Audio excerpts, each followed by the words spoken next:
बिस्मिल्लाहिर्रहमानिर्रहीम। Dear student, अस्सलाम वालेकुम। Welcome to my official YouTube channel mathematics solver.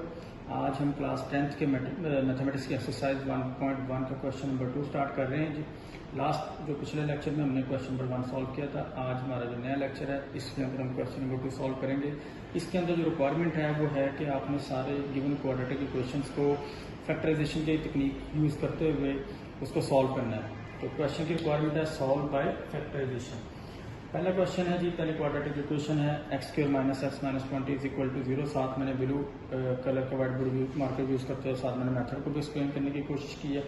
तो अगर हम देखते हैं कि यहाँ x² है, उसके साथ अगर कोई नंबर नहीं है तो अंडरस्टूड है कि यहाँ 1 होगा। जब हम 1 को -20 के साथ मल्टीप्लाई करेंगे तो आपके पास एक नंबर आ जाएगा -20। अब हमें दो ऐसे नंबर चाहिए, दो ऐसे डिजिट चाहिए जिनका प्रोडक्ट -20 हो और जिनको अगर हम सम करें तो जवाब आए -1। तो हम फैक्टर बना लेते हैं जी 20 को 2 पे डिवाइड किया 10 आ जाएगा, 10 को 2 पे डिवाइड करेंगे 5 को 5 पे डिवाइड करेंगे तो 1।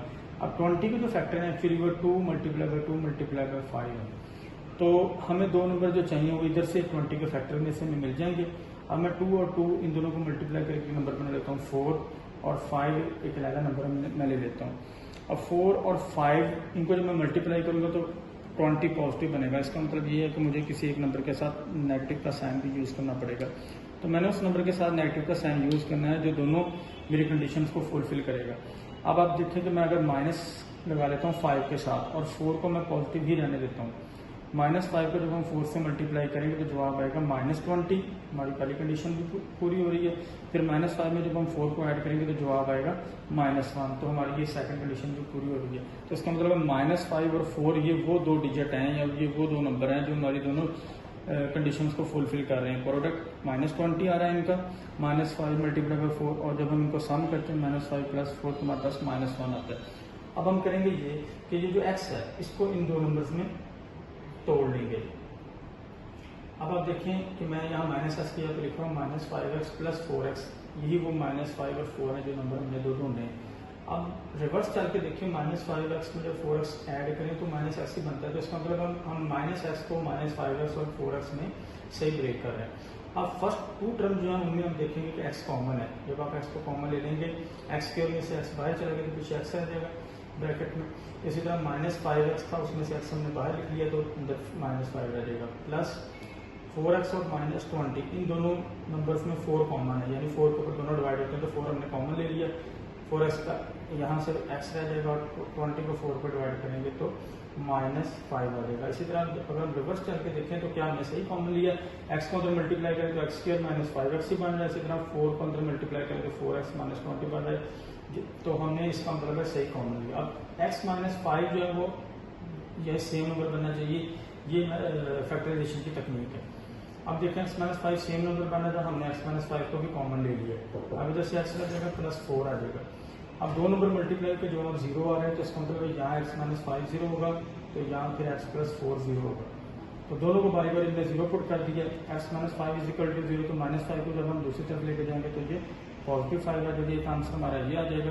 x + 4 = 0 तो जब 4 दूसरी तरफ जाएगा राइट साइड पे तो -4 बन जाएगा।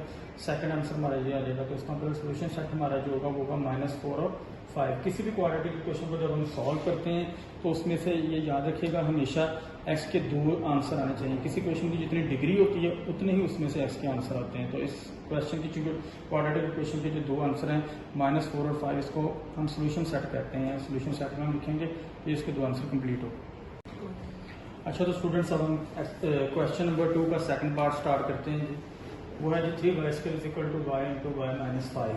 अब इसमें थोड़ा हम इसको स्टैंडर्ड फॉर्म में कन्वर्ट करने के लिए सिंप्लीफाई करते हैं। 3y² एज इट इज आ जाएगा, y को अंदर मल्टीप्लाई करेंगे ब्रैकेट्स के अंदर तो y से मल्टीप्लाई तो y² आ जाएगा, y - 5 से मल्टीप्लाई तो -5 बन जाएगा।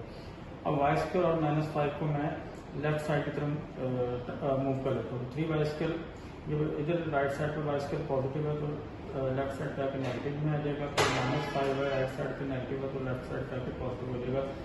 तो मैंने कोशिश की कि मैं इसको स्टैंडर्ड फॉर्म में ले आऊँ।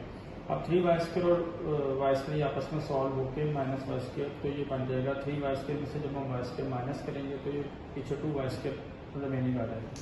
प्लस का 5y एज इट इज लिख दिया। अब चूंकि ये सिंपलीफाइड फॉर्म आ गई है, अब यहाँ पे कांस्टेंट टर्म नहीं है, तो इसमें जो पिछले पार्ट वाली हमारी फैक्टराइजेशन की तकनीक है वो इस्तेमाल नहीं होगी। अब हम देखते हैं कि इन दोनों टर्म में से क्या कॉमन निकल रहा है। तो देखें y दोनों के पास है, तो हमने y कॉमन ले लिया। 2y इसके में से जो y बाहर आ गया कॉमन, तो पीछे 2y रह जाएगा।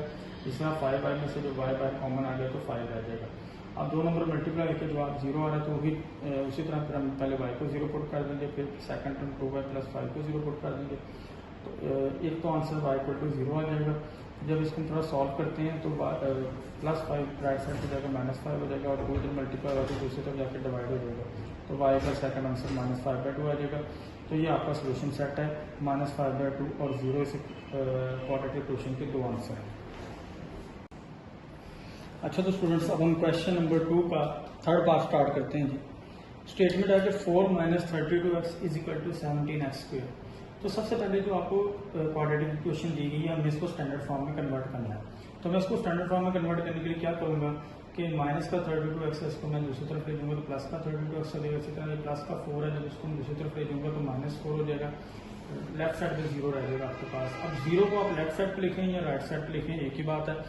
तो हमने इसको 0 को लेफ्ट साइड से उठा के राइट साइड पे लिख दिया, तो ये आपके पास इक्वेशन आ जाएगी स्टैंडर्ड फॉर्म में। तो सबसे पहला काम यही होता है हमारा, हमें क्वाड्रेटिक इक्वेशन को स्टैंडर्ड फॉर्म में लिखना होता है।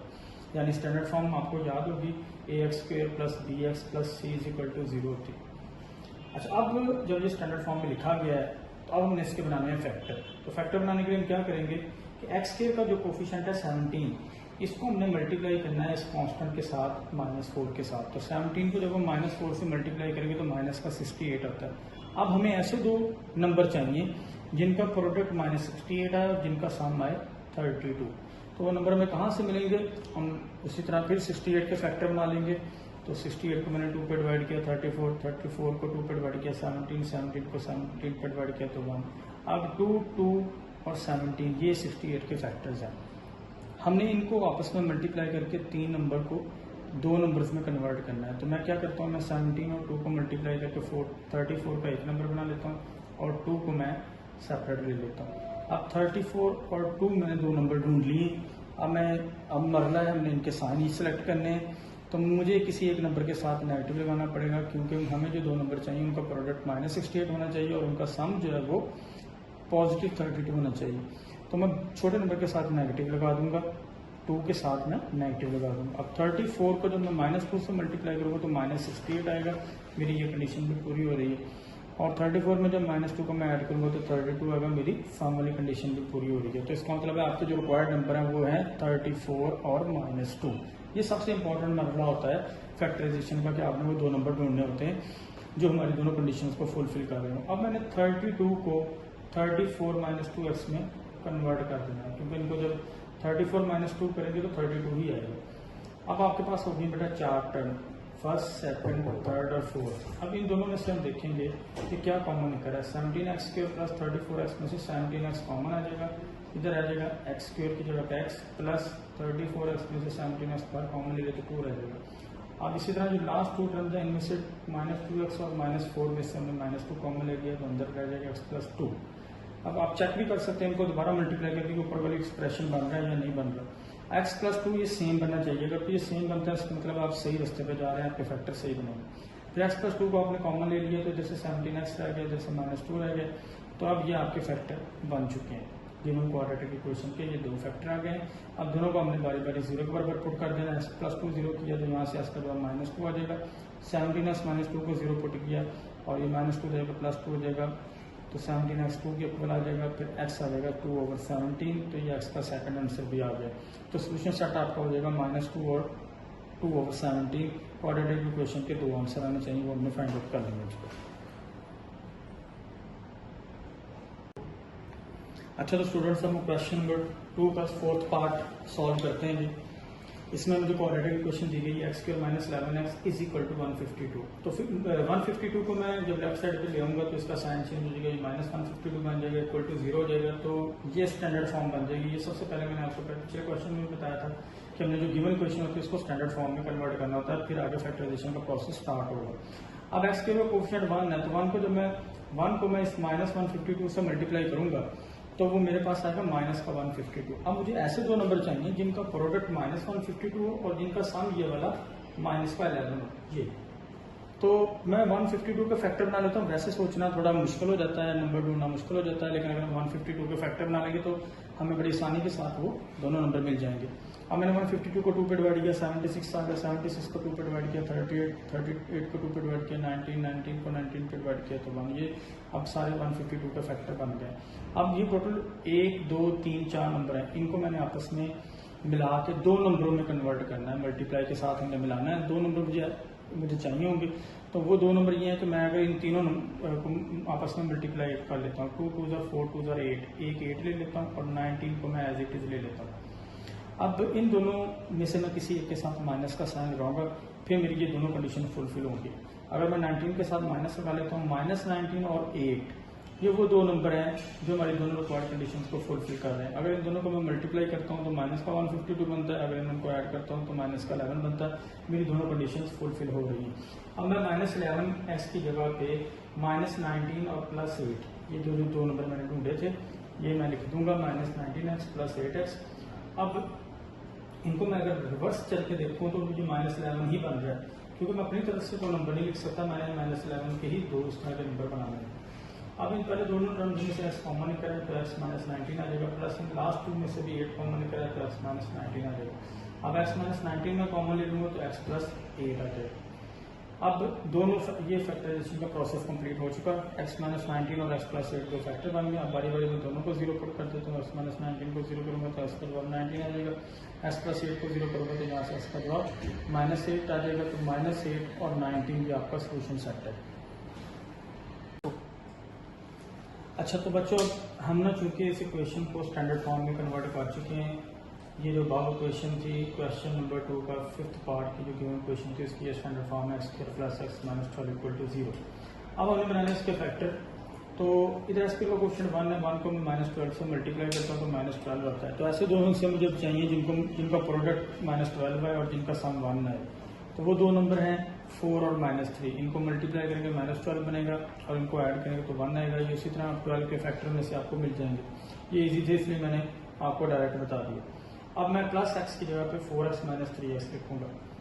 अब मैं इन दोनों पहले दोनों रकमों में से देखूंगा क्या कॉमन निकल रहा है। तो x और 4x में से x कॉमन ले लिया आपने तो x + 4 आ जाएगा। दोनों में से आप -3 कॉमन ले लेंगे तो x + 4 = 0 आ जाएगा। ये सेम बनना चाहिए, x + 4 वही कॉमन ले लिया तो जैसे x आ जाएगा, साथ -3 आ जाएगा = 0 आ जाएगा। अब दोनों को हम बारी बारी 0 पुट कर लेते हैं। x - 3 को 0 पुट कर लेते हैं, x का जवाब 3 आ जाएगा। इसी तरह x + 4 को 0 पुट किया, x का जवाब -4 आ जाएगा। तो आपका सोल्यूशन सेट होगा -4 और 3।